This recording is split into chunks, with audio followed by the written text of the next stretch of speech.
Muchas gracias. Y bueno, con esto culmino la parte de la entrevista y quisiera abrir el micrófono para preguntas por parte del público. Ajá. ¿Por qué? ¿La hacemos directa? No, vamos a... ¿Tú la lees? Ah, ok, sí. Me pasan las preguntas. ¿Qué es lo más importante que deben conocer las nuevas generaciones feministas? Bueno, probablemente lo más importante, o una de las cosas más importantes que me parece que se debe conocer, es pensándome yo misma también, como llegó un momento en que dije, no sé nada. Lo primero que tenemos que conocer es quiénes fueron las que estuvieron detrás de temas como el voto, ¿verdad? Temas como la educación, para que las mujeres fueran a la educación, fueran a la escuela. Temas como lo que tiene que hacer con la posibilidad de compartir en lugares específicos, salir, estar en ese ser y estar en la calle, cómo fue eso, luchar por un ideal, formar parte de sindicatos, formar parte, quién fueron las primeras. Entonces yo creo que es un deber de nosotras también darle ese conocimiento a las chicas de hoy, porque yo creo que cuando lo conocen, se entusiasman. Cuando hemos hecho los encuentros, quedan muy metidas con el tema y preguntando sobre el tema del voto. ¿Por qué confiaron tanto en el voto? Claro, ven hoy cómo anda la cosa y lo primero que dicen, bueno, ¿hasta qué grado era esto importante, no? Pero no, era un momento en donde ciertamente votar era toda una, digamos, era toda una conquista y era toda una posibilidad de hacer cambios, generar cambios. Se pensaba en aquel momento. Luego, bueno, al paso del tiempo quedó claro que no era tan así, como tan automático, pero fue importante que si tienes el derecho al voto, preguntar por qué. Y tiene que haber también maestros que te digan eso, maestras que te digan eso. Si no hay esto, pues los jóvenes no pueden canalizar. Si no tenemos programas históricos, no tenemos nada en la televisión, propongamos en la televisión educativa a ver si por ahí encontramos algún espacio. Porque realmente si no damos estos insumos, los jóvenes y las jóvenes no tienen ninguna posibilidad. Y créanme que son increíblemente, se interesan muchísimo. Cuando se le empieza a hablar, quedan muy interesados y preguntando. Sobre todo teniendo en cuenta lo que ellos viven como política hoy. Y créanme que nos impacta, porque ¿por qué creían tanto en el voto? ¿Por qué? Es decir, y den la referencia del hoy, ¿no? Lo que hoy vemos qué es lo que hace la gente con el voto. Entonces, lo que sí es cierto es que una tarea importante es dar a conocer lo que ocurrió, dar a conocer la historia, ir más a los medios a buscar espacios, a buscarlos, no esperar que nos los den porque no va a ser así. Tenemos que irlos a buscar, tenemos que ir a los medios que son, digamos, públicos.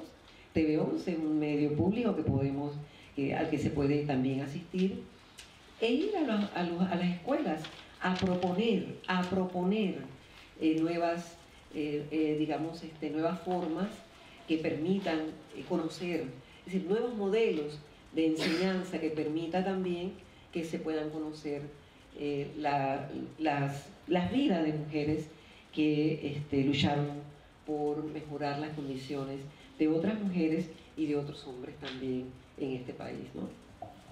Muchas gracias. Y siguiendo esa pregunta, ya que mencionaste sobre conocer el pasado y de dónde origina el movimiento, preguntan, ¿la participación de las mujeres en el sector sindical cuándo inició y cuáles son sus antecedentes? Me imagino que en el contexto nacional. Sí, es una pregunta muy interesante, sumamente interesante. Es realmente fue hasta hace poco. Jacqueline Candanedo con otra estudiante,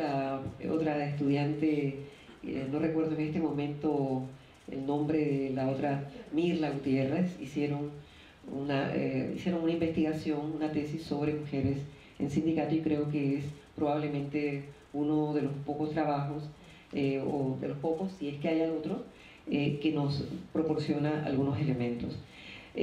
Principalmente está de finales, de acuerdo a lo que le planteaban las mujeres entrevistadas por Mirla y por Jacqueline Candanedo, estaban desde finales del siglo XIX, cuando empezaron los primeros procesos de los comercios, los primeros procesos de unión sindical, uniones sindicales todavía primigenias.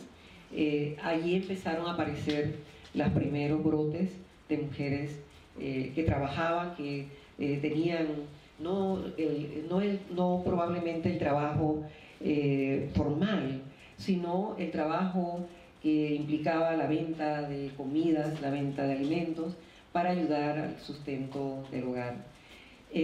Ya la sindicalización propiamente ya vino a comienzos del siglo XX, ya en los años 20, de acuerdo a lo que planteaba en esta entrevista, y luego en otros videos que se han trabajado sobre ella, Marta Matamoros. Tengo una mayor referencia de Marta Matamoros porque se ha trabajado un poco más, pero es también muy desconocida el conocimiento que tenemos de esa realidad, muy desconocida. Por ejemplo, sabemos que el sindicato de las costureras era muy fuerte, ¿ve? De los sastres y costureras. Entonces trabajaban en algunos almacenes que vendían ropa que era hecha en el mismo almacén y se vendía allí. Bien, entonces el Bazar Francés, por ejemplo, esa tienda era una tienda donde había un sindicato ahí. Ese sindicato, allí trabajó Marta Matamoros, y allí se conformó ese sindicato de mujeres, que fueron muy importantes ya en los 40, ya más organizadas en la lucha por los derechos de las mujeres en estado de embarazo. La siguiente pregunta dice: ¿por qué algunas mujeres rechazan o no se quieren identificar al feminismo? Bueno, nosotras allí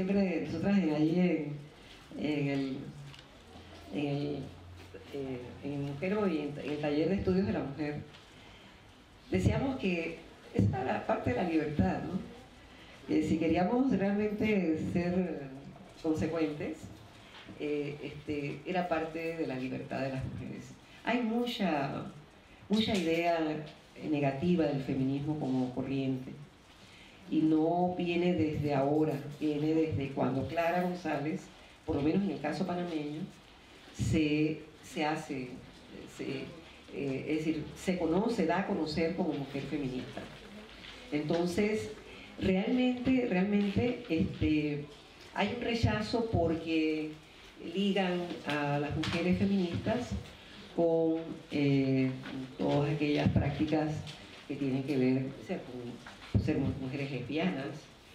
Había un feminismo con lesbianismo, feminismo con personas que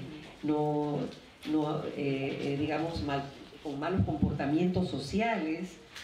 En general, eso fue fuera de la normativa.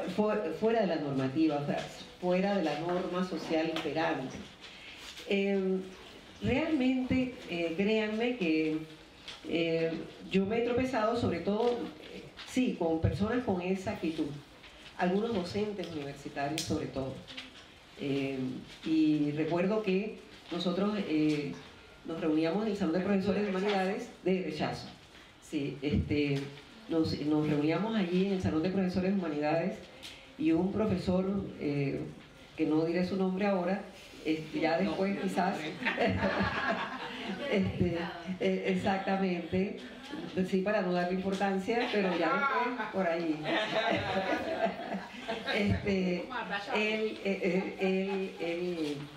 Él nos gritó, ahí están las lesbianas, ahí están, estábamos reunidas nosotras, sí, claro, pero estamos hablando de los 80, entonces era complicado, era muy complicado. Yo recuerdo que eso a mí me golpeó, ¿no? Recuerdo que cuando lo dijo yo me sentí como un golpe, ¿no? Sentí como un insulto, que nos trataran de esa forma tan despectiva, decía yo, ¿no? Estamos hablando de los años 80. Ya luego, bueno, un poco nos reíamos cuando nos recordamos del incidente, nos reíamos y decíamos efectivamente, para nada, esto eran las formas de atacarnos para derrotarnos, ¿no? Y para que no siguiéramos trabajando y para que no pudiéramos mantener una posición de lucha contra los derechos de las mujeres. Con el paso del tiempo fui también ampliando mi propia visión y empecé también a trabajar que también feminismo es lesbianismo y también feminismo es otras cosas, otros rumbos que de repente como el Islam tiene feministas que no comparten mucho de los puntos del feminismo occidental, pero son feministas que de alguna manera abrevan en esa fuente inagotable de saberes que es el feminismo a nivel mundial. Entonces, hoy somos muchas cosas. Ya hoy, a estas alturas de la vida y a esta altura del tiempo, sabemos que nosotras empezamos con poco, pero es interesante ver para atrás y ver lo que hemos aprendido y lo que hemos crecido, todas nosotras, ¿ven? Todas nosotras. La siguiente pregunta dice, educación es lo básico, pero ¿cuánto saben las mujeres sobre la base jurídica de sus derechos para defenderlos individual y colectivamente?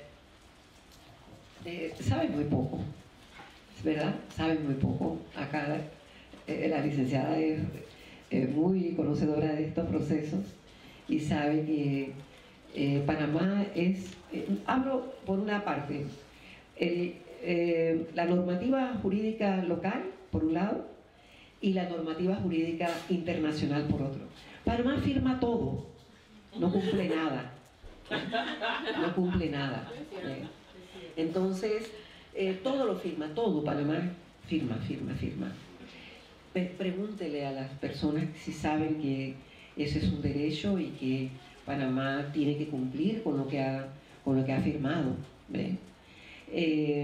Nosotros a veces criticamos a Estados Unidos porque firma y después dice, no, ya ahora quito mi firma porque no me interesa tal Corte Penal Internacional. Simple y llanamente con la Corte Penal Internacional, y ustedes saben pues que incluyó los temas de violencia sexual en conflictos como un delito, un crimen de lesa humanidad. Entonces hay una posición en torno de Estados Unidos en relación a ese punto, a la Corte Penal Internacional. Pero así como Estados Unidos también se desdice de sus firmas, es otra forma de desdecirlo de la firma del país si no se cumple, si eso no se promueve. Por ejemplo, miren, una cosa es la OEA y otra cosa es la CIM.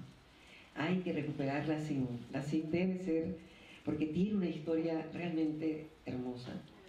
Y la CIM es la Comisión Interamericana, la Comisión Interamericana de Mujeres. Sí, perdón, porque esto también no está. Entonces, la Comisión Interamericana de Mujeres forma parte de la OEA. Y a veces la gente desestima como se desestima la OEA. Y no, hay que tener cuidado. Miren, allí en este momento, hay una serie de normativas que han aprobado a instancia de la CIM sobre diversidad. que yo me pregunto hasta qué grado Panamá, que firmó, está cumpliendo, ¿ves? Hasta qué grado cumple esa normativa. Es una normativa increíble, de avanzada, cuando digo avanzada, realmente de avanzada. A veces subestimamos a la CIM porque está allí en la OEA, pero fueron parte de los arreglos que se hicieron en el 48 y que la CIM quedó adscrita entonces a la Organización de Estados Americanos. Entonces es importante participar, saber qué se está haciendo ahí, quiénes son nuestros representantes.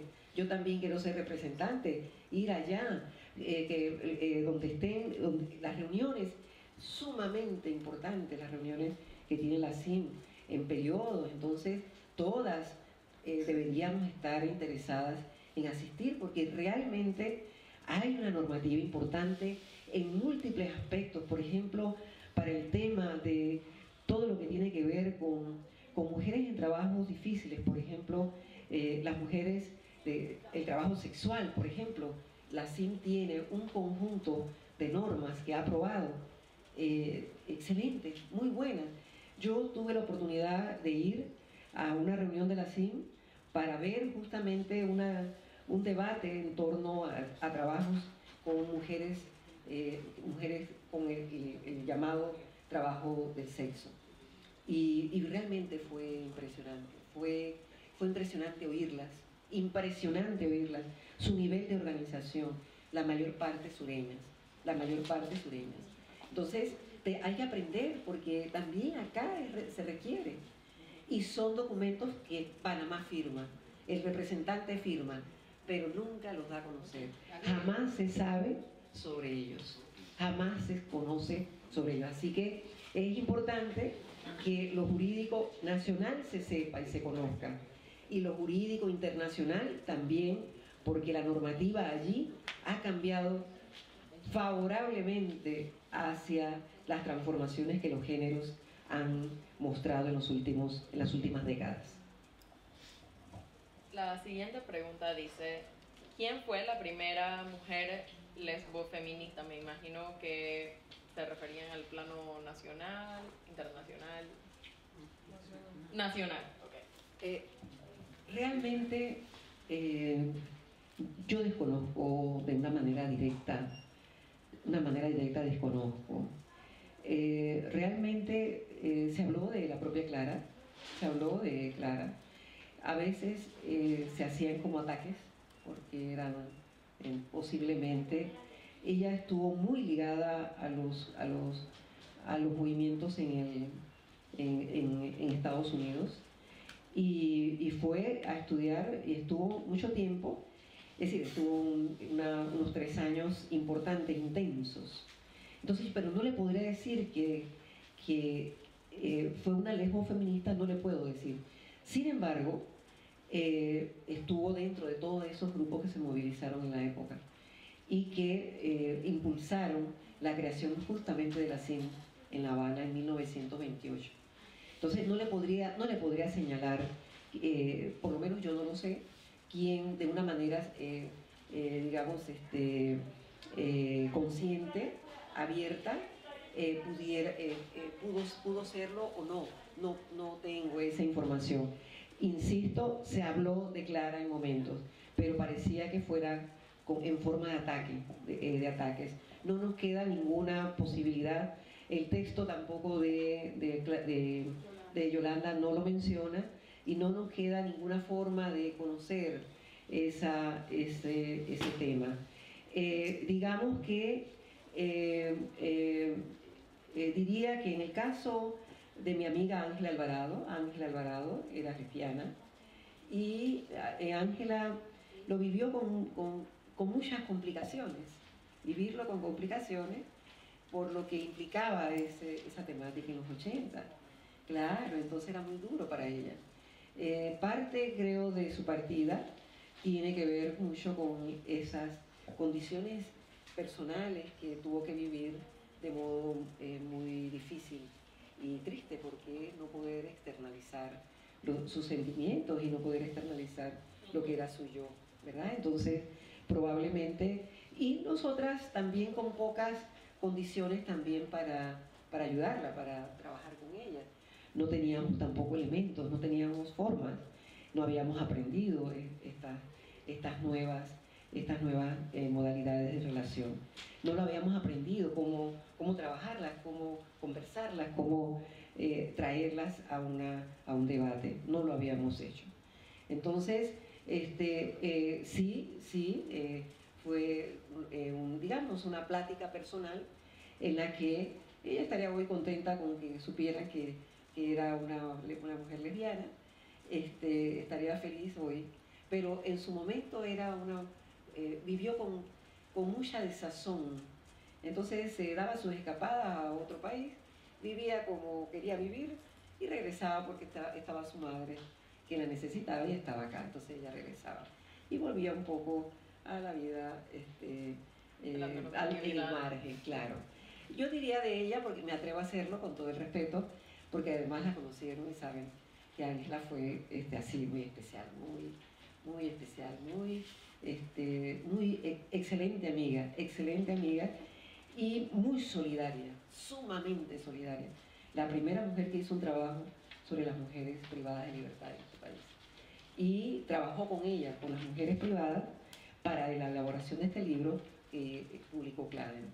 ¿Ve? Entonces, ella, pues, muy posiblemente toda esa condición, insisto, estuvo también en sus propias tristezas y en las propias condiciones que finalmente tuvieron como fin su vida, ¿no?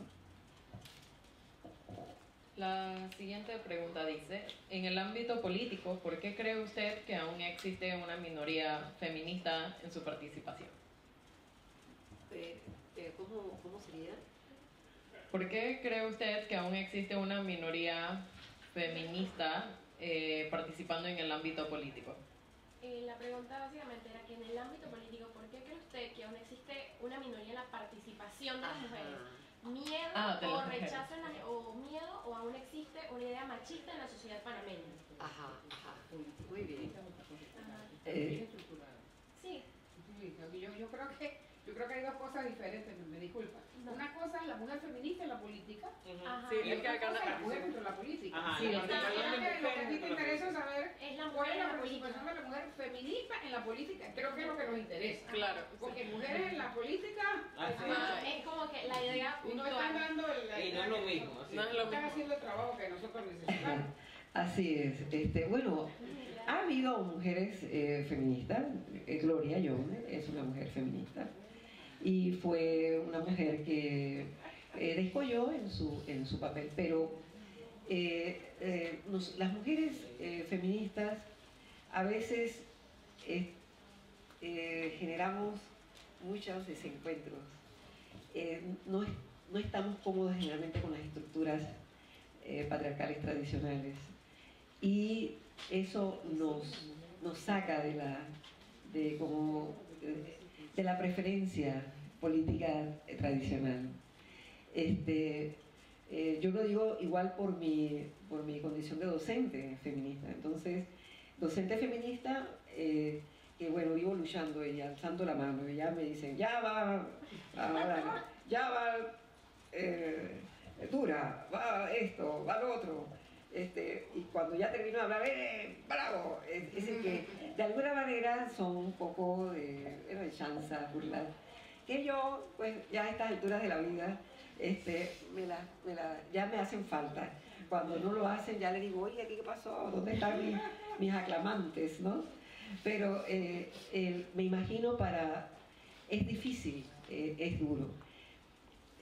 Las mujeres feministas en general hay una gran conciencia. Hay una conciencia bastante, digamos, formada en torno a tus derechos y a tus posibilidades y al poder que tienes, ese poder entendido como esa capacidad de pensar, de ser, de estar con autonomía y estableciendo tus puntos de vista, tus pensamientos con la libertad que un país democrático tiene. Y resulta que los ambientes políticos son tan precarios, tan poco, digamos, no alimentan el espíritu. son generalmente de una vaciedad total, vacuos también, poco cultos. Y en general las feministas somos cultas. Sí. Entonces, el feminismo, porque nos gusta conocer, porque queremos saber, porque entonces leemos, estamos muy atentas de las cosas, y eso genera sentirse incómodo en un lugar donde hay señorones hablando de cualquier asunto y de cualquier modo, sobre todo, de cualquier modo. Eso es terrible, eso es muy terrible. Entonces, probablemente tiene que ver con el poco, es decir, la pobreza del sistema político panameño. Probablemente tenga que ver con eso. Usted ve, gústenos o no, los niveles de discusión en el Senado y en el Congreso en general en Estados Unidos. Gústenos o no. Lo cierto es que el nivel allí es alto. Y mire usted cómo llegaron ahora las mujeres, ¿verdad?, a la Cámara de Representantes. Y mujeres de nivel. Entonces, eso es importante tenerlo en cuenta. De modo que no es culpa de las feministas. Tiene que ver mucho con la precariedad del sistema político. Muy precario. Y allí las mujeres se sienten enjauladas, se sienten que hay cosas que quizás no puedan decir, porque tienen que ir en base a un partido, tienen que estar ligadas a un partido sin una posibilidad de ser autónomas que les permita hablar con autonomía. Eso hizo que Clara hiciera el primer partido, el único que hubo hasta entonces, porque está prohibido además, ya ahora, pero en su momento sí se pudo, y ella creó su primer partido feminista, que no la llevó al poder, pero llevó a otras feministas, como el caso de Páez y también de otras que también llegaron, ¿verdad? Entonces, es importante ese punto, yo creo que es válido, porque quizás las chicas hoy también quieren ver otro tipo de candidatas, mucho más completas, o quizás no quieren tampoco verlas en esa condición que da tanta pena en ocasiones. ¿Ve? Así que por ahí diría algo. Esa sería mi respuesta. Ahora que menciona, bueno, esta es una pregunta mía, ya que mencionó el extinto partido feminista, ¿por qué murió? ¿Por qué se extinguió? ¿Por qué ahora está prohibido? Ajá. Bueno, por algo está prohibido. Tiene que ver con que hay una historia de triunfos. El partido feminista logró una serie de conquistas cuando nadie pensó que lo iba a hacer, y conquistas a nivel de la base. Organizar a la base, que la gente creyera que ciertamente era necesario un partido de mujeres, era muy importante. Clara se va a los estudios, se va a hacer sus estudios a los Estados Unidos, y eso también generó pues allí una situación de debilidad en la organización. Las mujeres se metieron a los partidos, estuvieron en la política, estaban también batallando sus puestos, batallando sus espacios dentro de los partidos tradicionales, porque llegó el momento pues que se prohibió que hubiera partidos de hombres y partidos de mujeres. Habían habido partidos de hombres siempre porque no se permitía a las mujeres votar. Entonces siempre había habido, y aquí no había habido problema.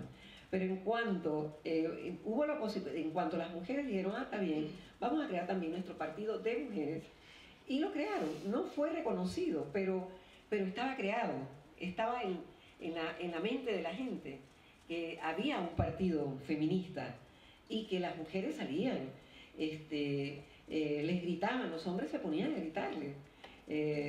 Clara González contaba en ese video que vale la pena rescatar, yo lo tengo por ahí en aquellos formatos antiguos, y dicen que se pueden sacar y se pueden recuperar. Bueno, yo los tengo para, o sea, alguien que de repente tenga y de repente lo sacamos de ahí, lo podemos ver de nuevo, pero les gritaban, arriba la falda, abajo los panties, todo esto les gritaban a las señoras que iban. Entonces, estamos hablando de la década del 20, eran señoras sumamente, usted sabe, ¿no? Década del 20, señoras, y iban con sus ropas muy trajeaditas, y gritarle de todo, enfrentarse al irrespeto, a que les muestren cosas también, los hombres mostrándoles genitales, y era muy tremendo, muy tremendo. Todavía hoy nos da un poco de aprensión, ¿no? Que puedan generar, que te toqueteen o que te hagan algo, ¿no? Entonces, imagínense en los años 20, así que vivieron una tensión muy importante, pero hicieron posible lo que casi en ningún lugar hubo, un partido feminista, un partido de mujeres en este país. Este país, Clara González fue en esto genial, ¿sí? Porque fue una organizadora natural de mujeres y organizó a las de clase media y organizó a los del sector popular. Iban las dos, y eso también generó miedos, temores, ¿ve? Porque de todas maneras eran mujeres de sectores populares unidas a radicales de clase media. Entonces esto generó algún tipo de escozor, ¿no? Entre los sectores más atrasados. Ya al final, por ejemplo, ya como quizás la década del 50, en que la Guerra Fría se atesó, que ya el tema de las persecuciones las persecuciones ideológicas, si eras marxista o no eras marxista, si estabas reuniéndote en la zona con otras mujeres para liquidar el movimiento nacionalista en Panamá, como fue acusada Clara, generó una dispersión de las fuerzas. Entonces tenemos que tener siempre cuidado también con lo ideológico, porque y en lo ideológico entra lo de género y las diversidades. Tenemos que estar muy cuidadosos porque nos pueden dispersar como han hecho hasta ahora. Hay que volver a reunirse. Y en este sentido, por eso aplaudo la iniciativa, porque es un volver a encontrarse, volver a intercambiar y volver a saber que todo en común, ¿ve? Entonces que es importante que podamos seguir trabajando juntas y sabiendo que hay puntos en los que nos separamos porque hay intereses que son específicos de grupos. Hay otros que tienen otros intereses, tienen otras inquietudes y tienen otras urgencias. En el caso de los temas que hacen, por ejemplo, a los géneros, a la diversidad, pero no solamente eso, sino mujer y política, mujer y cultura, ¿ve? Los temas que están ligados a mujer y cultura son urgentes. Todas los veamos, todas, al final de cuentas todas. Los temas ligados a la cultura. Porque hay como que es una política allí muy estructurada de eso, de generar incultura, generar poco conocimiento de las cosas de la vida, de las cosas del mundo y de las cosas que nos deben interesar como personas de este tiempo.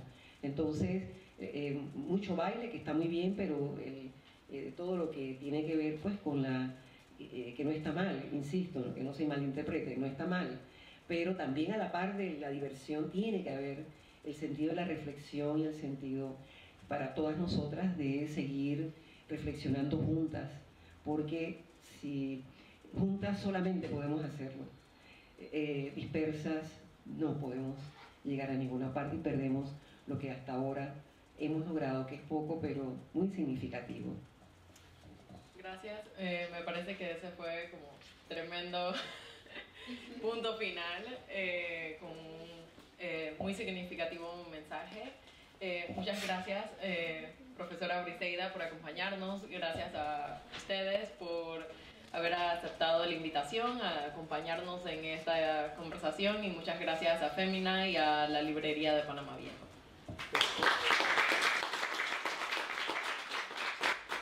Bueno, gracias a ustedes porque han sido preguntas muy buenas y preguntas que bueno, me van a hacer seguir investigando porque hay algunas cosas que no tengo claras todavía del todo.